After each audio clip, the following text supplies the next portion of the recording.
should be the minimum. We should know that rights, like you rightly mentioned, accrue to us by virtue of us being human beings. They are not good. They are God given. They are not man given. The state only guarantees that it will protect them, that it will help uphold them, and it will promote them.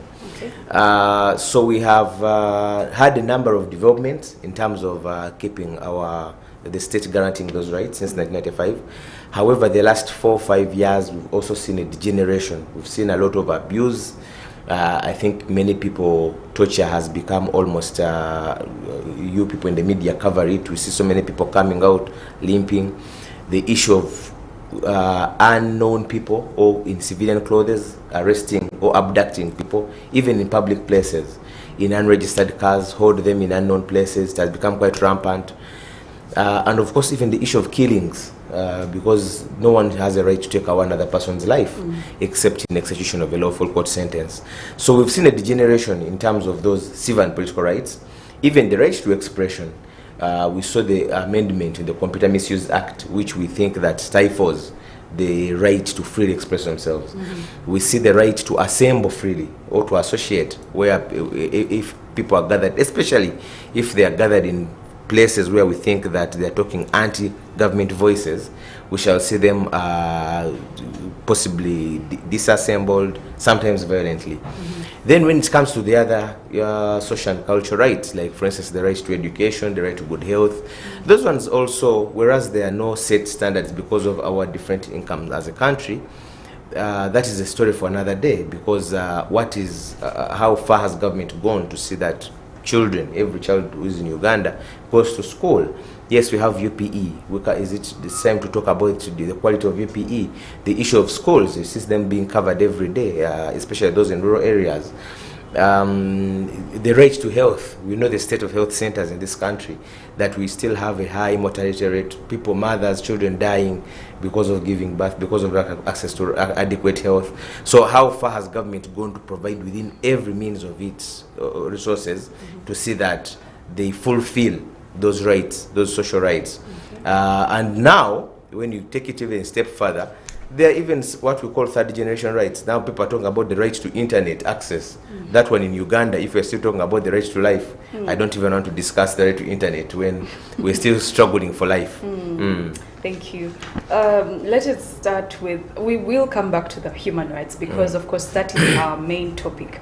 But also, since you are a human rights lawyer, you must be well versed with some political issues that are going on. Human rights come in there, but let's start with, for example, the current government has been in power for some time now, a little about 30 years, coming over 35 exactly. And of course, since it is a government, it's made up of leaders that are human. They make mistakes, but also they make good laws that have helped us in some areas. So what are those areas? What are the pros and cons of the current government? Where have they gone? Where have they gone wrong? But also where have they done right? To support their people and to uphold their promises, basically. Well, for context, this government came after an armed rebellion in 1985. 86, and it came with what they called a 10-point program. But key to many Ugandans was the issue of peace, stability, and the rule of law. Yes. We realized that most of these issues that we talk about rights, like I was talking about right to education, can only be discussed if you are alive. That a Ugandan can live, come to work, take his children to school, if they fall sick, go to health. So the biggest challenge and what propelled possibly the revolution that saw them come in was one, absence of constitutionalism and the rule of law, and then the issue of fair elections, that people can elect their own leaders, and the mandate of the people can be reflected in the declared results. And then other things like peace and security of Ugandans, that you can sleep in your house comfortably without fear of being robbed or even being robbed by state agents. And then the other issues of property, that I can own my own property. If it is grabbed by Carol, I can take her to court, and then court can declare justly who is the winner. If one is dissatisfied, they can appeal. Regarding establishment and putting us on the path of constitutionalism. I think if you can face the first 10 years, 1986 to 96, they delivered perfectly well, because one, they put in place a constitution which had got some bit of national consensus, which led to the CA and the promulgation of the constitution. Okay. And then 96 ended with the first presidential elections under that constitution, and of course including a new parliament. There was another phase of 10 years from 96 to 2006. We know that in 2006, President Museveni was not eligible to run, having run in 1996 and 2001, as the constitution then said that he could only run for 2 terms. Now, those second bit of 10 years saw them changing this constitution to remove the presidential term limits, and you know it was a very big debate. Yeah. Now, that was one of the first problems, that whereas they had set us on a path of constitutionalism, courts are working, they've been given some bit of independence, and institutions basically. You can call the first 10 years rebuilding, and then so the changing of the term limits, I think, was showing prophesying some very bad times ahead, because what was the problem of Uganda according to President Museveni was leaders who understood power, although he has since amended it that without elections.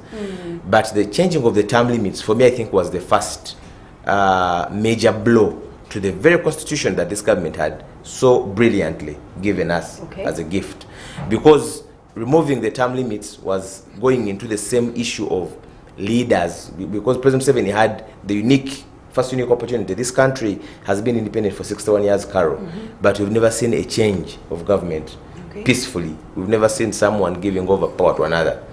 And if you ask me whether we are likely to see it soon, I would say I don't know, apart from God's grace, because of what we are seeing. So I think we missed a unique opportunity in having that very peaceful transition by the changing of the term limits to make possibly a limitless term, as it is now, of the constitution.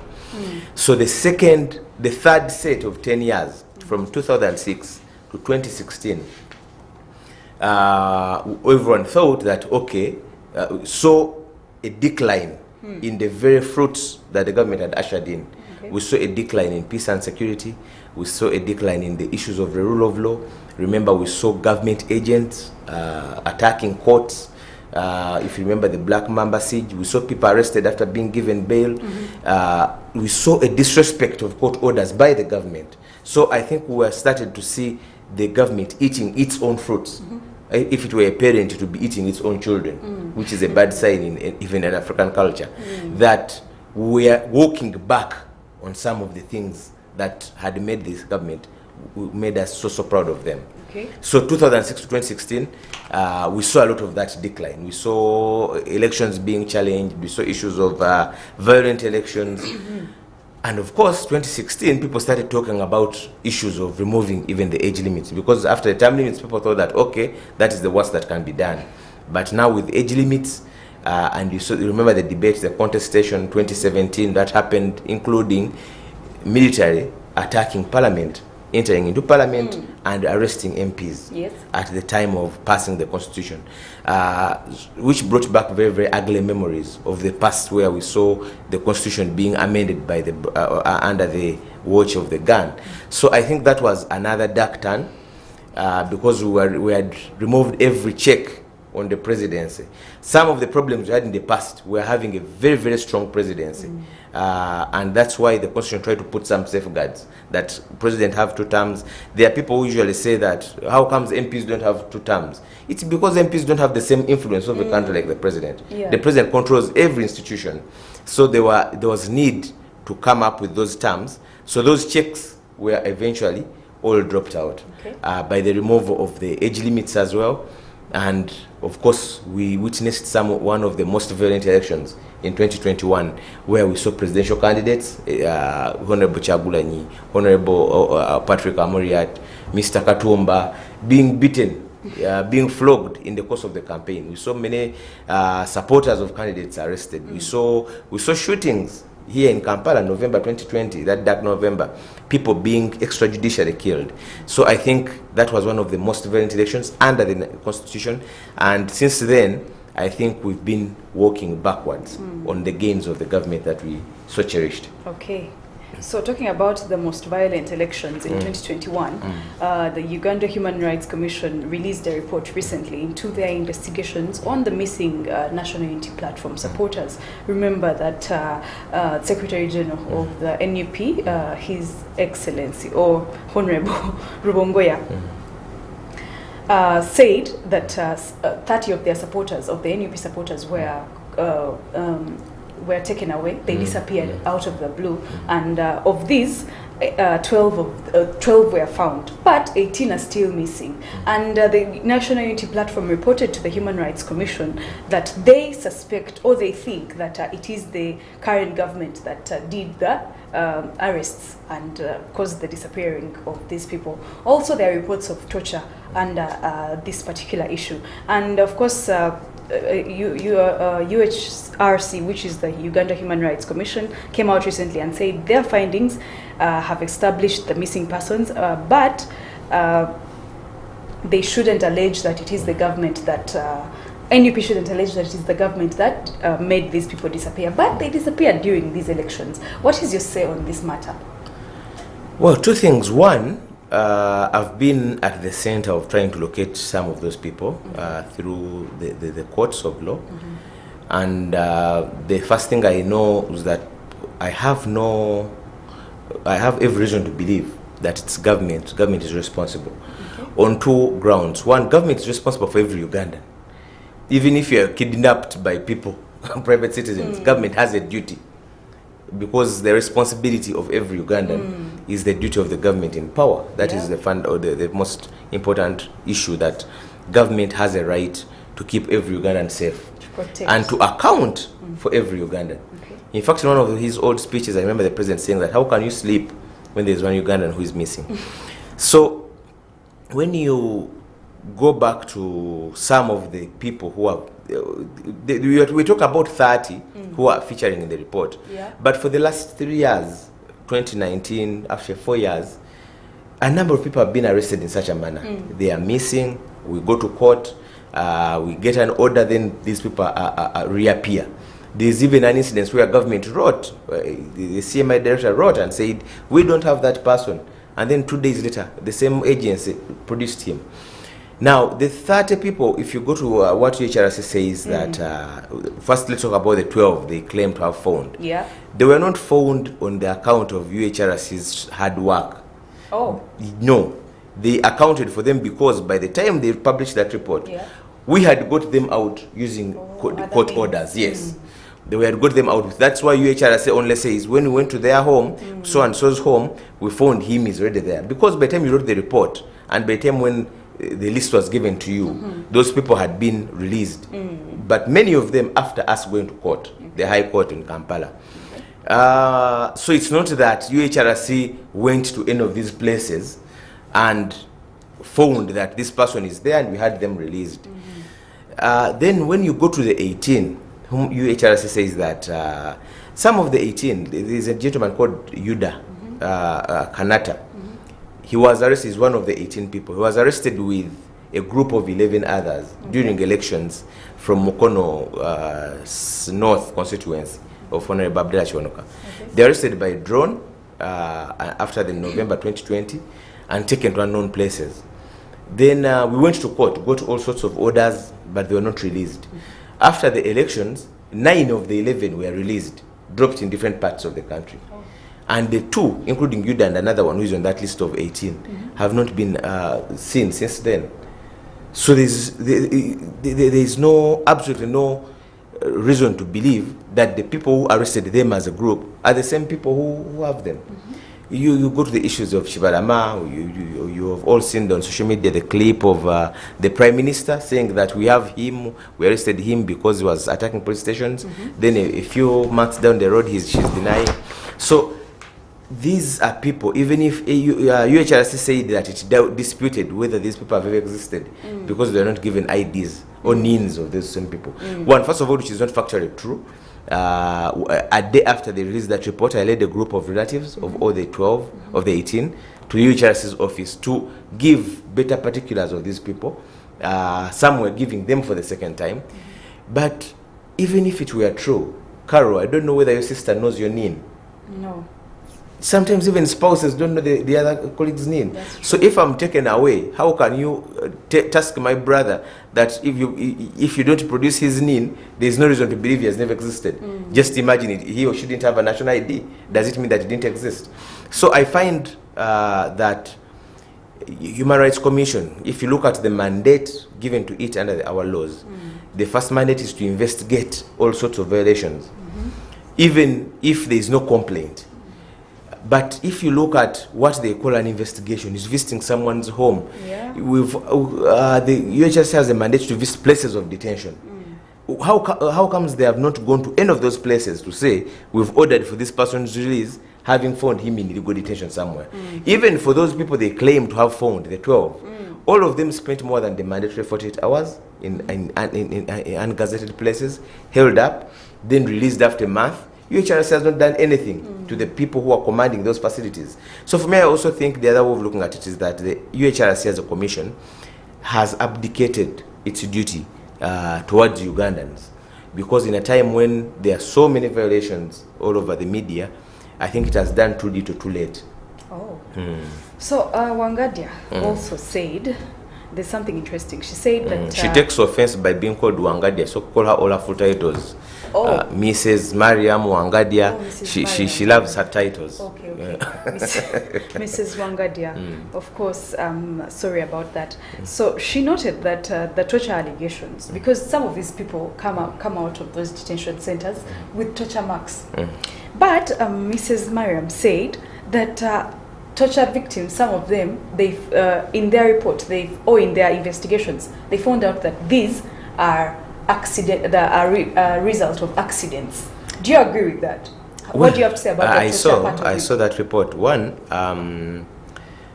like I mentioned, Carol, I've seen and been at the center of a number of issues, cases, including people we have whose cases we've taken to court already, who have been tortured.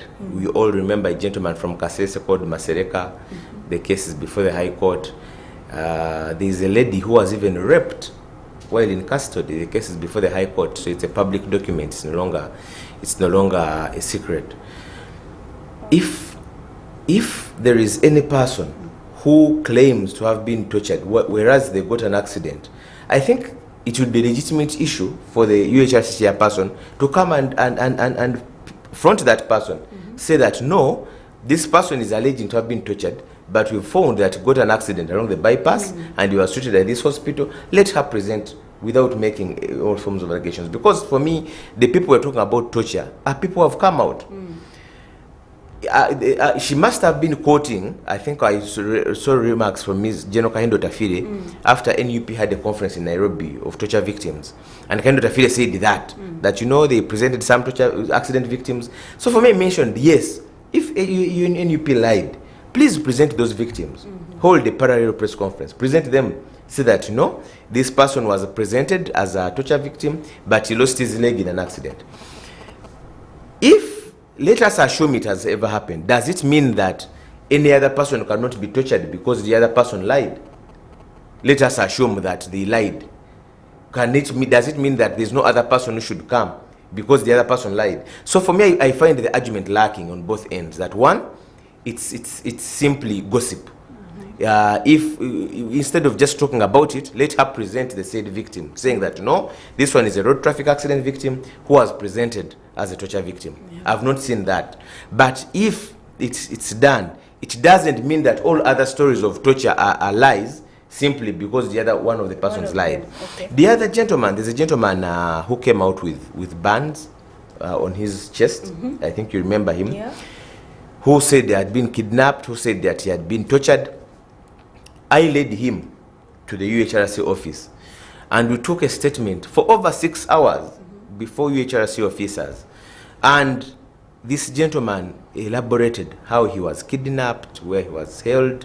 Of course, he didn't know because he was hooded, and where he was dropped. I remember telling the ladies who were taking the statements that all the streets he's mentioning are public streets where we should have cameras. He's saying he was grabbed along Namuongo. He was dropped around Acacia Mall.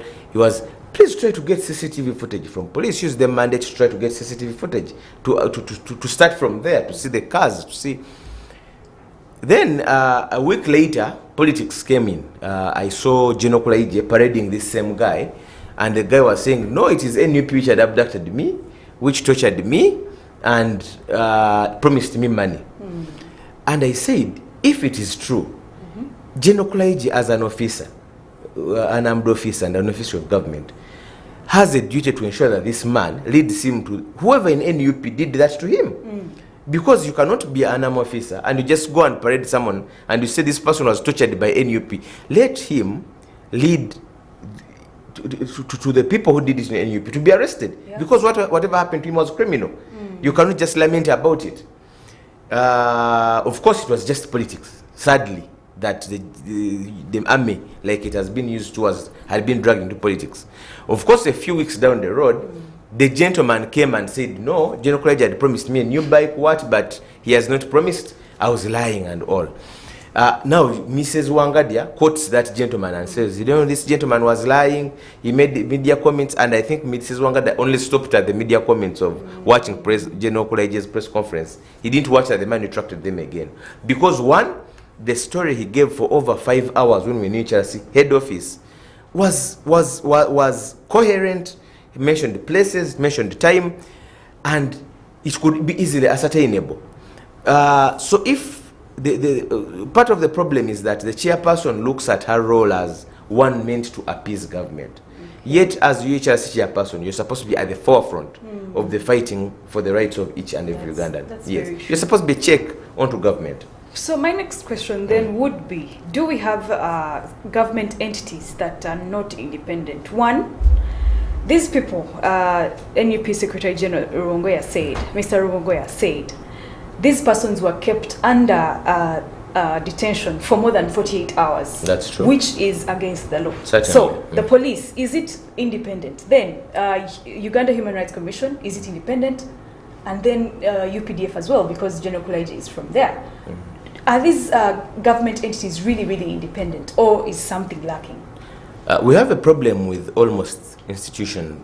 When you were asking me earlier how the NRM government has performed, every government, its strength lies in how it builds strong institutions. You remember that famous speech of President Barack Obama in Ghana, where he said, instead of building strong men, let's build strong institutions. The strength of any country, any government should lie in its institutions, because you should know that we as human beings, we are human. Today we are here, tomorrow we are not. But if you build the strong institutions, it will withstand, and it will fight for each and every person, no matter our political affiliations. But the NRM government had promised to walk on that path of institution building. However, increasingly, as the politics has taken its toll, we have seen a degeneration, we've seen a walk back, that politics has interfered with almost every institution. When you talk about police, let me say armed agencies, police and the army and intelligence services, they are so much concerned now with the politics of the NRM government that if 3 people stood up to go and protest on Kampala Road, they will be brutally arrested, they will be tear gassed if they are protesting against the government. And you hear my good friend Mr. Nanga talking about how they are going to disrupt business, how they didn't get permission, how they are holding an unlawful assembly. But we've seen processions in this country, even in the busy streets. The other day, there were students who were allegedly protesting against the European Union Parliament. They walked on Kampala Road up to the EU offices. The other day, about a month ago, without interruption, with escorts of police, we saw 2 musicians who were going to hold a concert, Shiba and Cindy. They held a press conference on Ginger Road, and they closed off the road because they are holding a press conference. But you're saying that people who are demonstrating, who are showing their dissatisfaction over this, cannot, but you block a major road because musicians are holding. Now, I'm not saying that musicians are less human beings. I'm saying that why should a press conference come at the expense of other road users? Because the right of police is to regulate. If a person is walking, let them walk. Let them not block the road. If they're protesting, let them not block the road. But police, intelligence agencies, sometimes the army look at themselves as the armed wing of the NRM. NRM is supposed to be purely politics. Police and armed forces should be purely professional.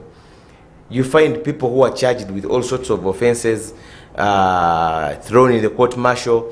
I represent a group of 32 who have been in court for the last 3 years, charged with largely because of their political persuasions. So I think the institutions, and of course, when you talk about UHRC, I have a lot of respect for so many people who work there because of their competence, because of their passion and their work. However, I think we've also seen a trend where the chairperson, this blame is purely personal, attributable to her, because she has increasingly seen her job as one of sanitizing what government does. And that's what not a national commission should do. That's not what a national commission should do. She sees herself as a cleaner RRCC, like who should be sanitizing what government does. And the violations we've seen in the last 3 years would not have gone on if we had a stronger commission which checks government. Okay. But now it's become an accomplice to the violations. Thank you. In there you mentioned, at the start you mentioned the right of Ugandans to assemble. And I'm thinking that because when people are wearing yellow, honestly, let's speak the truth, and they are on the roads, nobody bothers them. You've seen so many cars, vehicles now, where they are supposed to have number plates. They have a picture of MK. They have a picture of Museveni 2026, yes. And no traffic officer will stop him from Kampala to Kabale. Okay, let's say that's not bad, but can it be done equally, even with opposition, entities as well? Can we have equality? That's what, for me, I call for. That's what I call the equal treatment of everyone under that's what the law says. The law should be blind. Law enforcement agencies should be blind to political persuasions. Yeah. A traffic officer should be able to stop anyone who has blocked his number plate with a picture. Because it's wrong, it's a criminal offense if you block a number plate. Okay. Whether it's a picture of Chagulanyi or it's a picture of Muhoozi. But to create discrimination on the basis of political persuasion, if you start to enforce the law on the basis of who comes before you, trust me, it will come to haunt all of us. Many times when we talk about these things, people love to think that you are saying it because of these people. And for me, I'm saying no.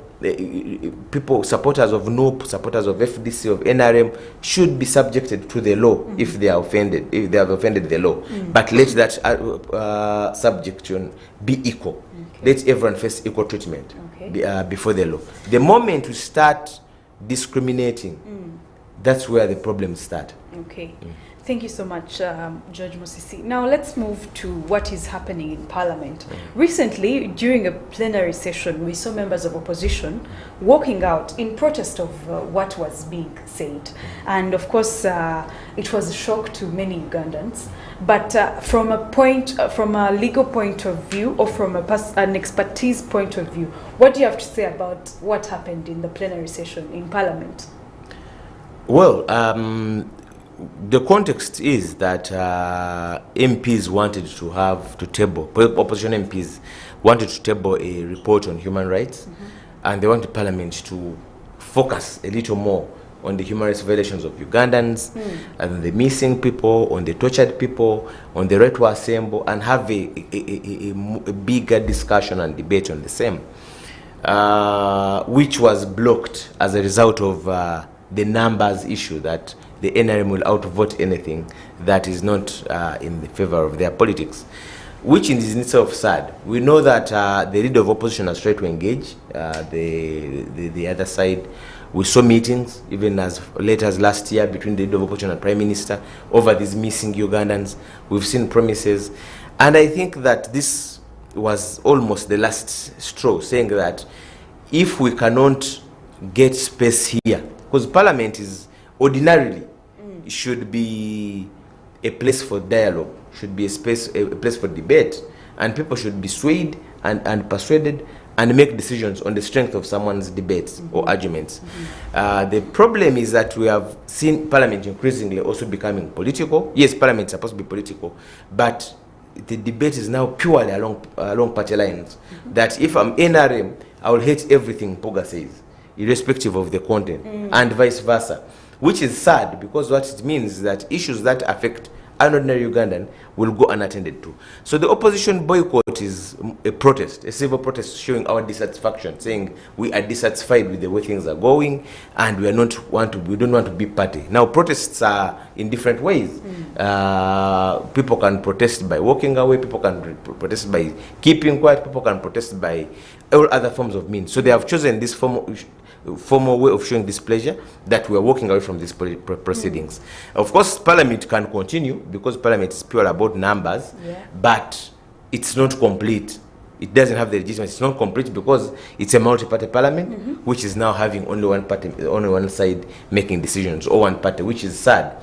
So I'm hoping that normalcy and sense and sobriety will reign over, or especially the leadership, to see that they reach a compromise, because the sparking point which led to the walkout was apparently showing of a video which was to be showed by in the Honorable Mpuga's speech, showing the human rights violations. And when it was put to a vote, of course it was voted for, against showing that video. We remember that a couple of days earlier, the woman MP from Chotera, Orakai, Honorable Chinyamatama, had asked Parliament to play a video which she wanted to play, and it was played. So when these ones asked, it was put to a vote, and it was outvoted.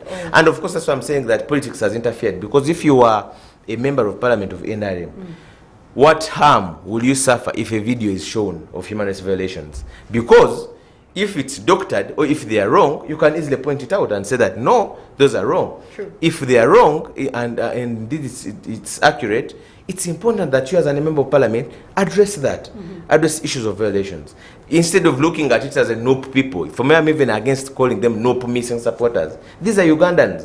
In this day and age, everyone would be concerned that there is a mother, there is a wife who doesn't know where the husband is, who doesn't know where the son is. If your relative is in prison, at least you'd be comforted knowing they're in Chitalia, can visit them. If your relative is dead, you would be comforted knowing where you buried them.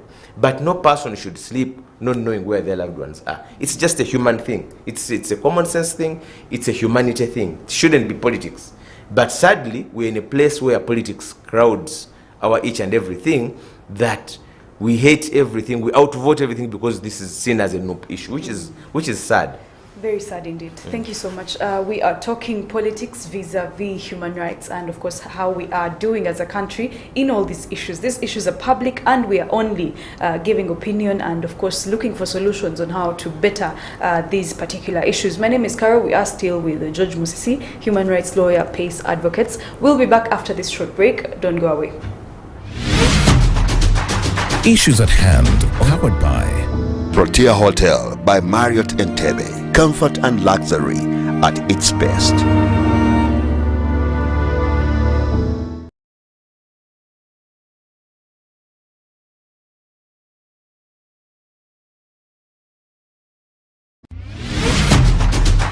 Issues at hand, powered by Protea Hotel by Marriott Entebbe. Comfort and luxury at its best.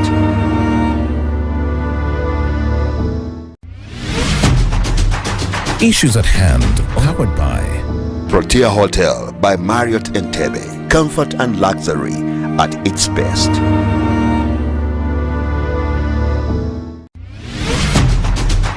Issues at hand, powered by Protea Hotel by Marriott Entebbe. Comfort and luxury at its best.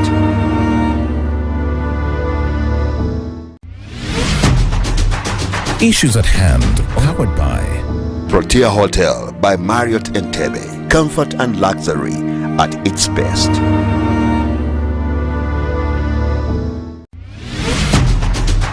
Issues at hand, powered by Protea Hotel by Marriott Entebbe. Comfort and luxury at its best.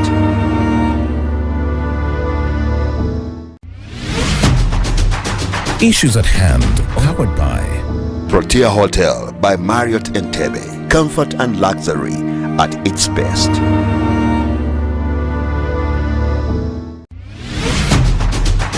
Issues at hand, powered by Protea Hotel by Marriott Entebbe. Comfort and luxury at its best.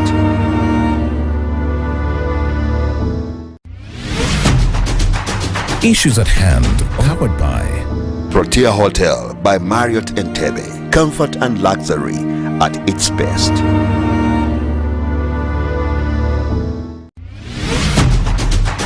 Issues at hand, powered by Protea Hotel by Marriott Entebbe. Comfort and luxury at its best.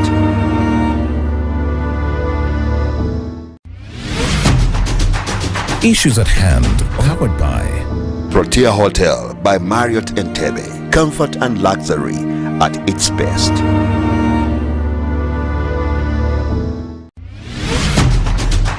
Issues at hand, powered by Protea Hotel by Marriott Entebbe. Comfort and luxury at its best.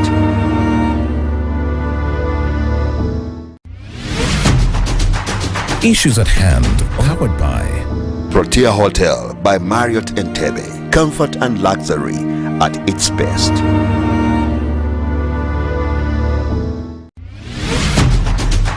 Issues at hand, powered by Protea Hotel by Marriott Entebbe. Comfort and luxury at its best.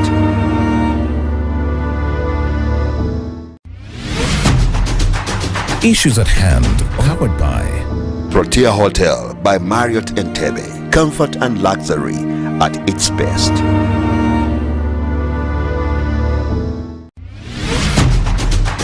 Issues at hand, powered by Protea Hotel by Marriott Entebbe. Broadcasting from the heart of Kampala. Good morning, family.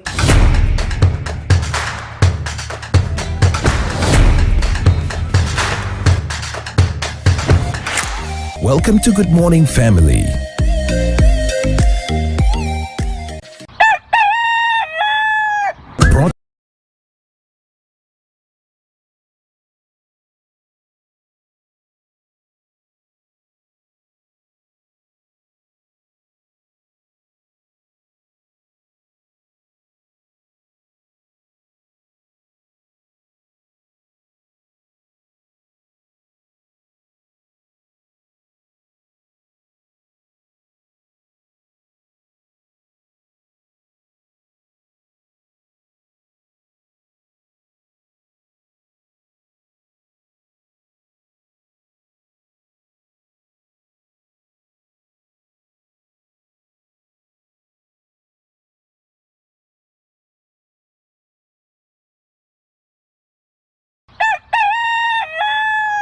Broadcasting from the heart of Kampala. Good morning, family.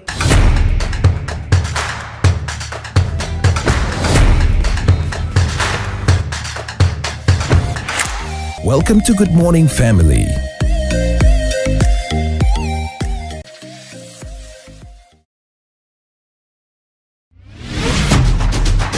Issues at hand, powered by Protea Hotel by Marriott Entebbe. Comfort and luxury at its best.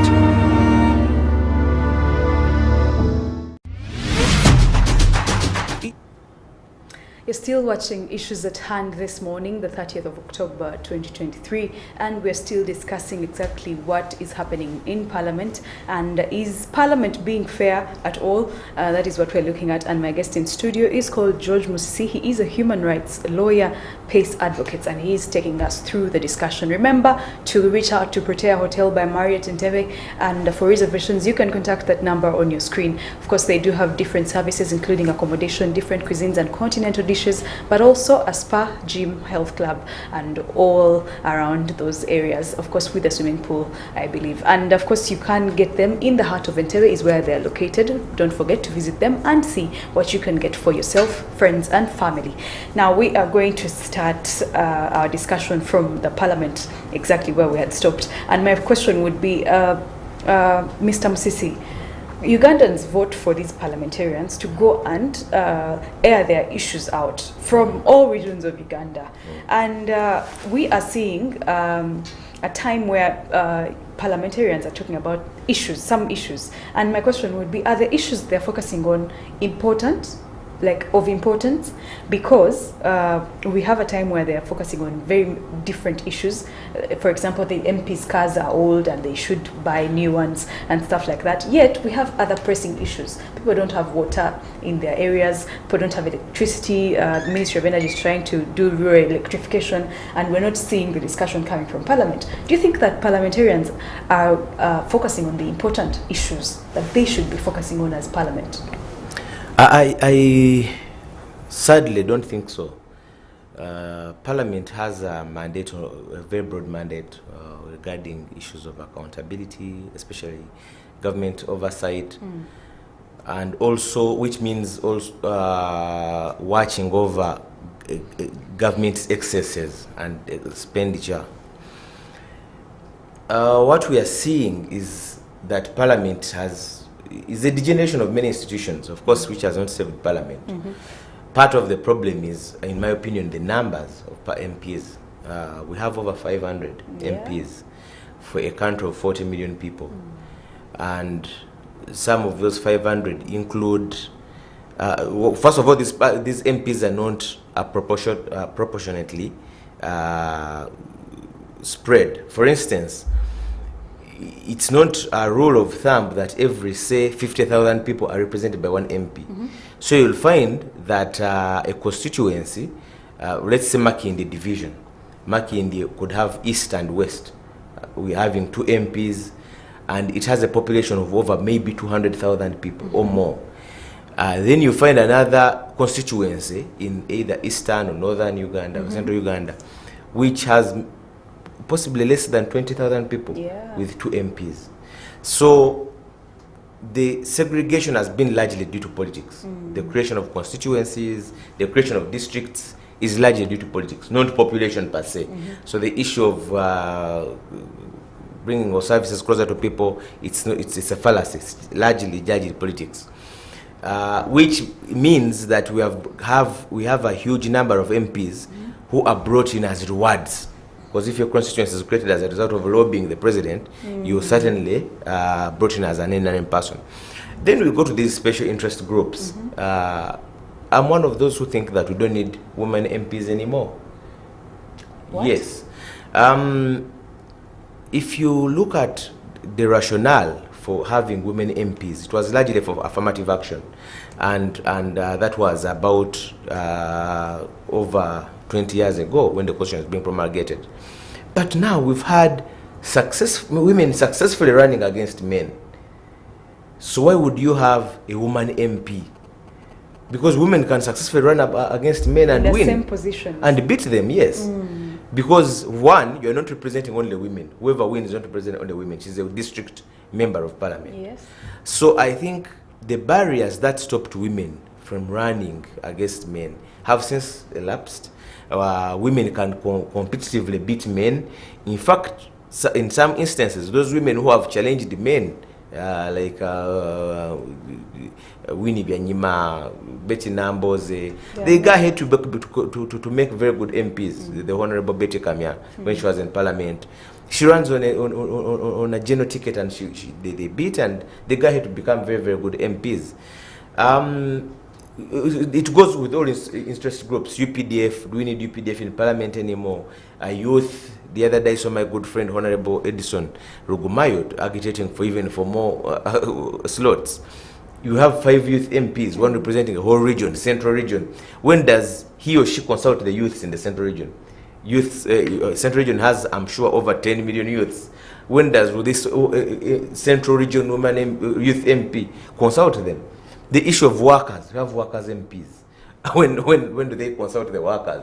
When do you ever meet your MP, the workers MP? So these things, the biggest problem is that when you talk about these issues, people tend to look at them from selfish points of view. That when you talk about, do we need this big size of parliament, the MP will look at who is losing their job. Yeah. So you look at it from the selfish point of view that no, this one is likely to lose their job. So the size affects the quality of their work, because one, they cannot even speak freely anymore. If each member of parliament, each of the 500 MPs was given 10 minutes on the floor, it would take more than a month for them to speak, because parliament sits for 3 days a week. So it would take more than a month for them to speak. If each of the 500 is given, they meet sometimes from 2 up to 6. So it would take possibly 6 months for the 500 MPs to speak. And whereas they say that speaking is not the only, but plenary is one of the most important parts of an MP's time in parliament. Yeah. So it has reduced them to being like village chairmen. When you hear the problems arise, someone rises to talk about the water borehole in their constituencies. So it has reduced the quality and the workings of parliament. It has reduced them to always chasing the speaker's favor in order for you to get their eye to speak because of the numbers.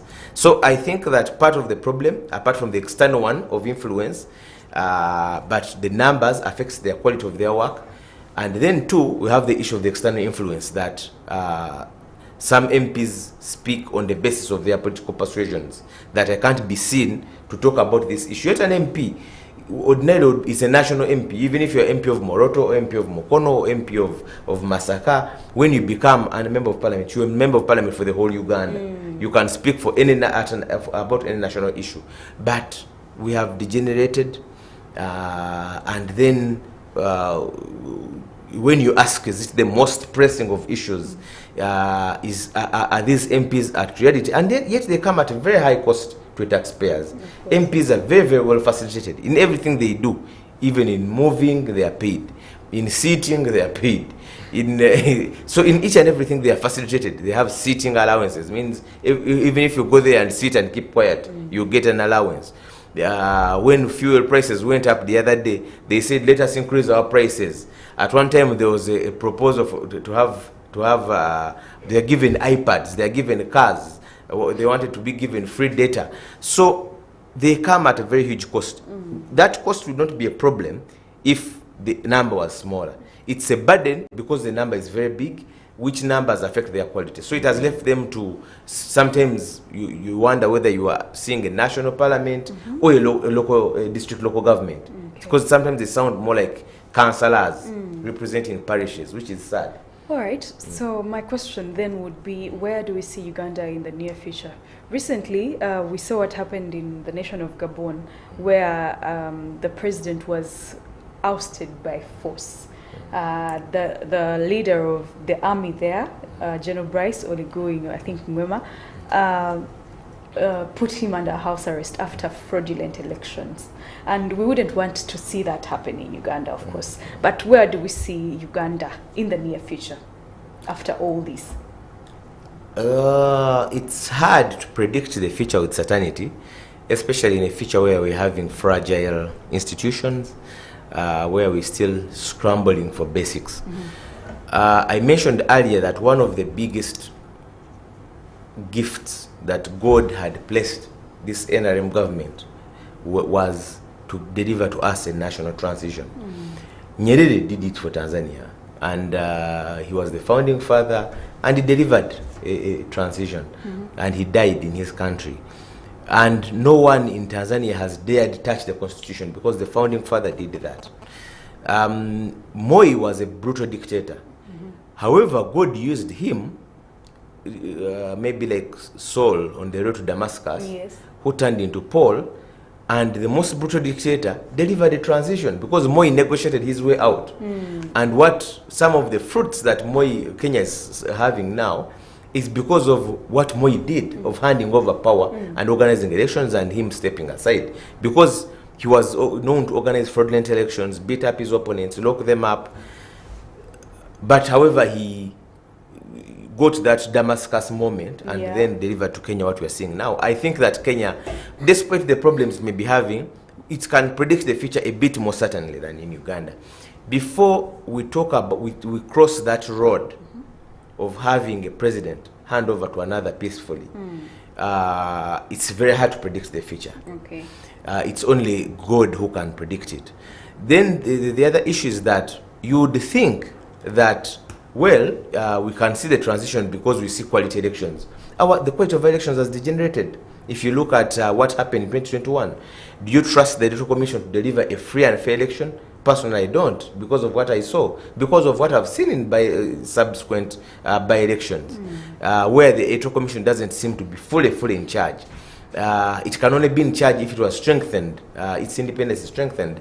So it's a bit bleak. I don't want to sound like a prophet of doom, but I'm also a strong believer who thinks that God will have us. Okay. Thank you so much for your time, Mr. Musisi George, human rights lawyer, PACE advocates, for your time. I hope that you will come back again when we do invite you. But also thank you to our viewers for being such a lovely audience. Please don't forget we have our social media platforms where you can go and continue the conversation on YouTube, Twitter, Facebook, and Instagram at Church of Uganda Family TV. For now, it is a good morning. We'll see you tomorrow. Bye-bye. The views expressed on this show are not necessarily those of this television or its management, but as of individuals as we hear them. Issues at hand, powered by Protea Hotel by Marriott Entebbe. Comfort and luxury at its best.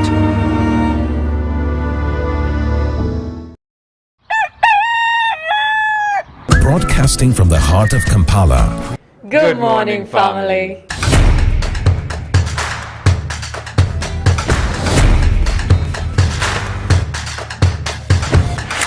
Welcome to Good Morning Family.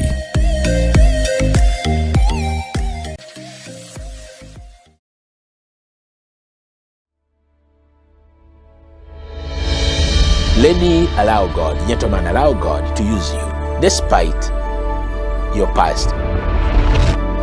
Now, when you are able to show kindness, please show it. When you're able to show compassion, please do it.